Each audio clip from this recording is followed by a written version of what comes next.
everyone and welcome to Clickheads. I'm Eddie the Chump, and today we're going to be talking about common settings in Valorant that the pros use to maximise their in-game performance to give them the best chances of winning as many games as possible. A lot of these are pretty straightforward, but ironically unknown by a lot of the player base, as we get questions on our videos all the time about why our game looks a certain way or how do we get rid of dead bodies, etc. Today we're going to go through a list of settings that you might want to change and why. The first is sensitivity. Now, I made a sensitivity guide in my part 1 of my aiming tutorial. Part 2 is on the way, so don't worry. But for now, I'll just do a quick Cliff Notes version for those of you that didn't watch that for any reason. Most players, particularly at the lower levels, will be playing at a much higher sense than they should be without realising. A game like Warzone or Overwatch might necessitate a higher sense because of the specific demands those games impose on you. Valorant and games like it are much more built around the ideas of precision and preparation rather than reaction. As such, a lower sense can help you hit shots that require smaller adjustments a higher percentage of the time. Sensitivity is a complicated issue, but here is a good place to start. First, set your mouse DPI to 400, 800 or 1600. These are the most common values, but there's something you need to understand. The in-game sense value will be doubled as you go up in doubles of DPI or halved if you go down the other way. That is to say, if you have 400 DPI with an in-game sense of 1, that is equivalent to 800 DPI at 0.5 or 1600 DPI at 0.25. That's how it scales. Most pros have a way lower DPI and in-game sense than you might think, and yes, if you're very used to something faster, lowering your sense will take adjustment. But in most players' experience, it is worth it as it makes performing the basic functions of the game easier in this specific game. 400 DPI with an in-game sense of 0.5 would be a good place to get started and adjust up or down so you can comfortably perform a 180-degree turn with a full swipe of your mousepad. You might find, I need a bigger mousepad, but that's why virtually all Counter-Strike pros have one the size of a small moon. Now, there's one window setting that you'll also want to turn off, and this can be found in the following options menu. You'll want to make sure this enhanced pointer precision checkbox is unticked. If you have it on, you will have your operating system making small adjustments for you. This is called mouse acceleration, and as a rule of thumb, you do not want this on.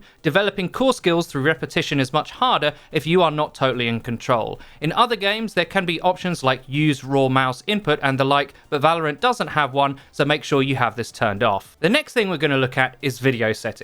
Here are a few screenshots of some pro settings. As you can see, they almost always turn their game to the lowest graphic settings possible with all effects and vignetting off. As in their environment, it doesn't matter what the game looks like, they need the maximum and most stable frame rate they can get. Allegedly, there isn't much performance benefit to the low setting versus medium, but by default, in any game that's competitive, I will turn every setting to its lowest to get the most frames I can. I really cannot stress to you the importance of frame rate in an FPS like this. If I played myself in some mirror universe, but one of me had 80 frames and the other 300, the latter would win 100% of gunfight exchanges. It really is the single biggest factor in your success outside of your own skills, especially if you're running on a high refresh rate monitor.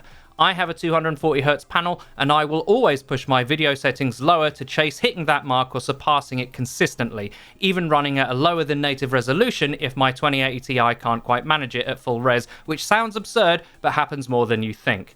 I also make some tweaks to my NVIDIA control panel settings to get better performance. Now, this is a very deep subject, way too deep to explain here in full, but there are some major settings that you will want to make sure you have set right. Let's start with monitor technology. I have a G-Sync display, but I don't select it here, and I'll explain why. When you're getting a frame rate at or above your refresh rate on your monitor, G-Sync can introduce some minor input lag. You do not want this. G-Sync is very good at making lower frame rates appear smoother at nowhere near the input lag cost of, say, V-Sync being on, but when you're getting high enough frames for your monitor already, you don't want it on because minimizing input lag is your top priority. Input lag is exactly as it sounds, by the way. You don't want a gap between your input and seeing the result on screen. Absolute zero input lag is virtually impossible, but you want to cut it down as much as you can. I also set the max frame rate to 240 in the corresponding dialogue option. This is because even though my setup is capable of exceeding that, what I do not want is to have frame drops at inconsistent times. I want my frame rate to be as stable as possible, and the reason I want that is because frame drops can actually affect your aim. And seeing as my refresh rate is 240 1040 max, that is what I set my GPU's hard limit to. Not everybody uses this option, but a lot of pros do this as well. You can do this kind of thing in game, but doing it at the driver level is much more efficient. Next, in the power management mode, you want to have prefer maximum performance set. This will mean your GPU will get all the power and resources it needs to run at its full potential by default, instead of scaling that performance when the graphics driver tells it otherwise. This option is very commonly set to adaptive by default, so make sure you change it. Next is texture filtering quality, and set this to high performance. That's a no-brainer. With the combination of these in-game and graphics driver settings, you could significantly improve your game's performance. This will help you, I will promise you that. If you'd like some further knowledge about the NVIDIA 3D settings panel, or if you use another GPU technology like say an ATI Radeon card, YouTube is your friend. There's a ton of deep dives and full explanations that we simply don't have time for in a video like this. Likewise, some pros have Twitch clips where they display their settings, and I'll post a link to those in the description if you'd like to use their settings as a baseline, which is exactly what I did. Next up is your minimap setting. You might think this is a small detail, but it isn't really. In Valorant, you can set how the minimap behaves, whether it's fixed or whether it rotates with your vision, and how zoomed in or out it is on your screen. Some people do like the fixed map and others like it to rotate, but almost all the top players have it zoomed out enough so that they can see most of the map at any one time. The reason for this is, whenever you or your teammates spot an enemy, or say the spike, they will appear on that minimap, which can really help you in the information metagame. This can help you make rotates faster, prioritize securing the spike if the enemy team has left it unguarded, and so on. Reading your minimap correctly will win you games, but most players have it as an afterthought at best. Don't do that. Set it properly, learn to read it well, and it will help you improve. Next, we're going to talk about enemy highlight color. This is a setting in the general tab that lets you select the outline color of enemy players based on whether or not you have color blindness. However, even if you are not colorblind, some of the color options may help you spot players faster. I had mine set to purple for a long time, and we used to get comments about it. Well, this is where you change that value.